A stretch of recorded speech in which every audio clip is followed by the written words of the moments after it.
The Ohio State Buckeyes have got themselves a new offensive coordinator, new play caller rather, to be specific. That is Bill O'Brien, taking the job to be the new OC from the NFL ranks, was previously with the Patriots. What does this mean for Ohio State? What does Bill O'Brien bring to the table? More specifically, what does this tell us about Ryan Day and the direction of Ohio State Buckeye football? We'll talk about all those things right now. Ohio State fans, if you have not yet subscribed to this channel, the On3 YouTube channel, now's the time. Exciting times in Columbus. New quarterback, new running back, a lot of key pieces coming back. Now a new OC. We're going to talk a lot about what's going on out there. Make sure you're subscribed right here so you don't miss a minute of it. Also follow me on Twitter and on Instagram at JDPikel. Let me know how you feel about this hire. So here's the deal. Bill O'Brien gets hired last night and social media goes crazy, as social media tends to do. But what we saw last night was a perfect example of punchline culture at its finest. And what is punchline culture? Punchline culture is people with what we call Twitter fingers that like to get out on the internet and be the first one to make a joke about something that they don't think will be successful. You saw it happen with Brent Venables in his 6 and 7 season. They won 10 games. Punchline culture, while it's obviously usually something that's pretty funny, pretty quick-witted, a lot of the times it's not the most reasonable or informed takes when you get to those punchlines. Okay, so people are very quick to jump to the snapshots and have a loud voice, but snapshots and loud voices, again, don't usually have the most reason to them. So the snapshots you're thinking about, or the snapshots you're being told to think about, is Alabama fans being upset with their offense and feeling like they underperformed with Bryce Young. You have NFL fans that are talking about what the Patriots didn't do offensively and how bad they were, and that's, again, those are the loud voices yelling and telling you this was a bad hire. Now, I'm not here to tell you that this was a bad hire or a good hire, but I am here to talk about the facts. There's Twitter, and then there's facts. And the facts are Bill Belichick and Nick Saban are two of arguably the best coaches the game has ever seen, especially at their respective levels. Nick Saban's the greatest of all time in the collegiate ranks. Bill Belichick is somewhere among the greatest of all time when it comes to the NFL. They both hired Bill O'Brien to run their offenses. That's a fact.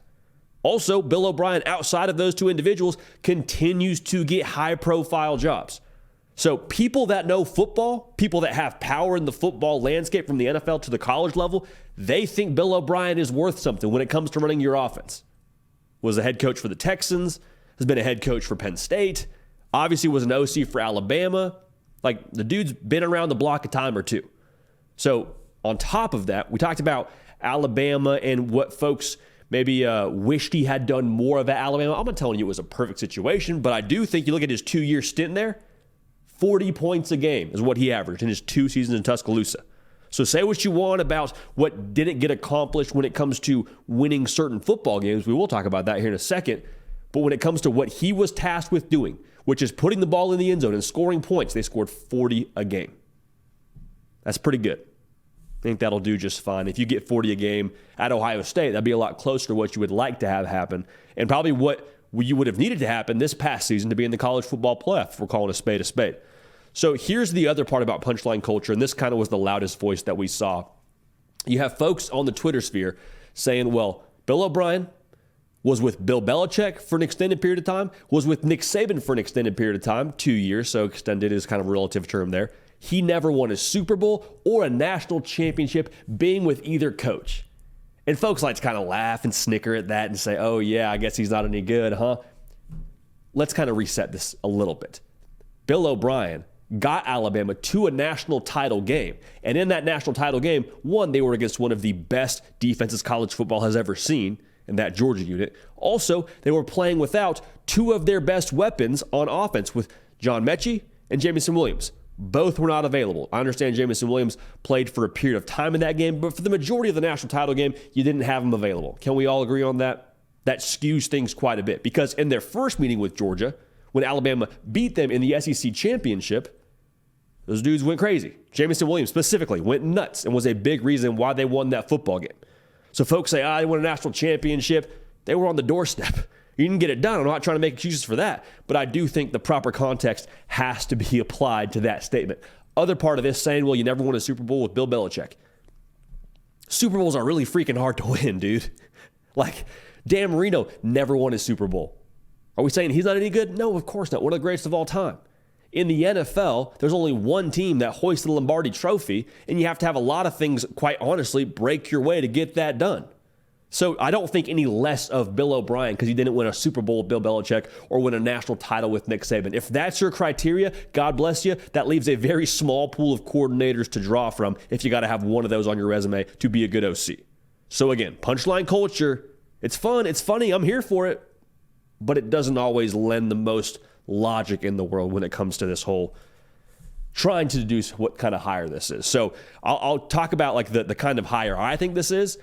Whether you agree with every play that Bill O'Brien calls in Columbus or not this upcoming season, I think you can rest assured that you are bringing on an offensive coordinator who has been there, done that, seen it all, and will not be overwhelmed in any circumstance as the play caller at Ohio State.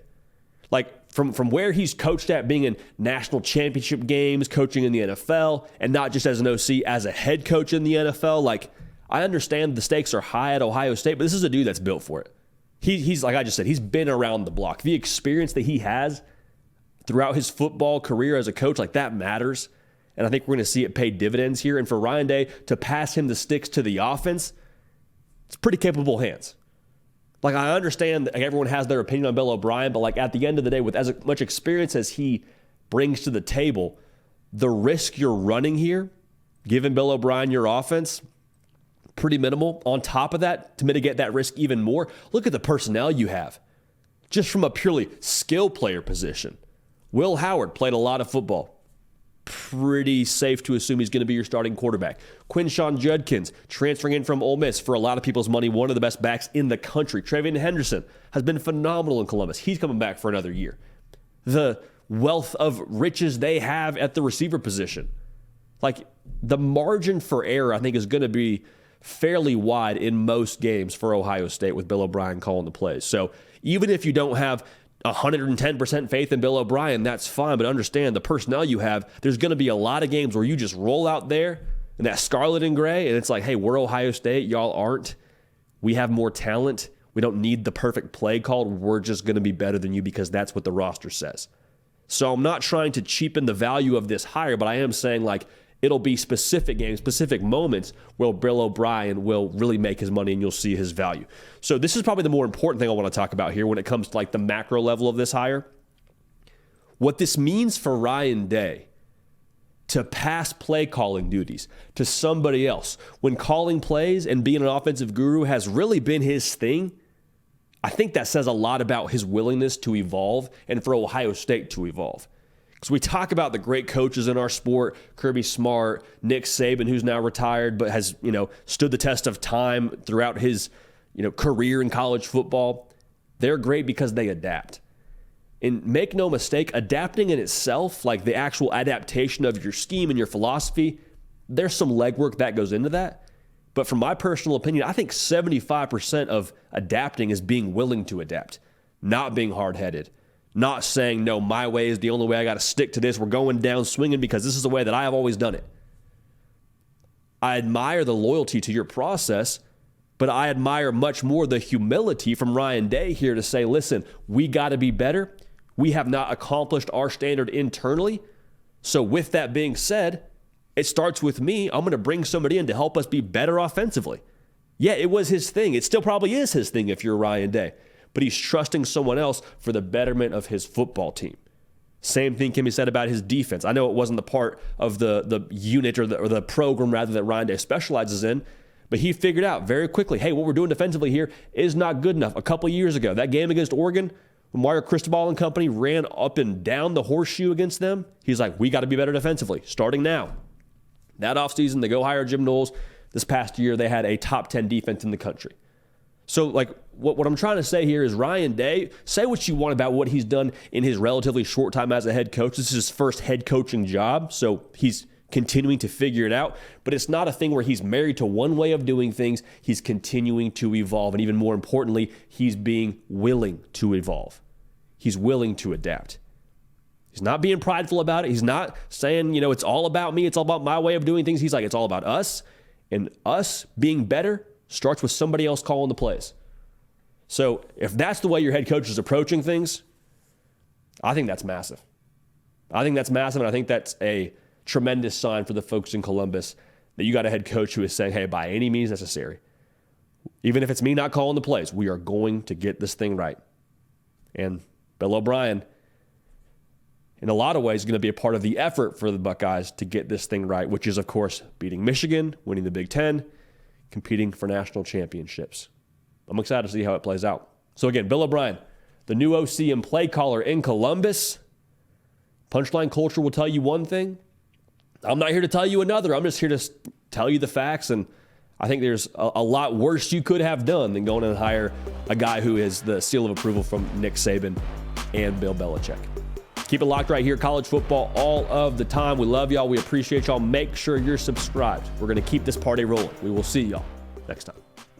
Hey, y'all. Thanks so much for watching. Subscribe to the channel here to make sure you don't miss an episode of The Hard Count. Also, be sure to check out other videos on the On3 YouTube channel.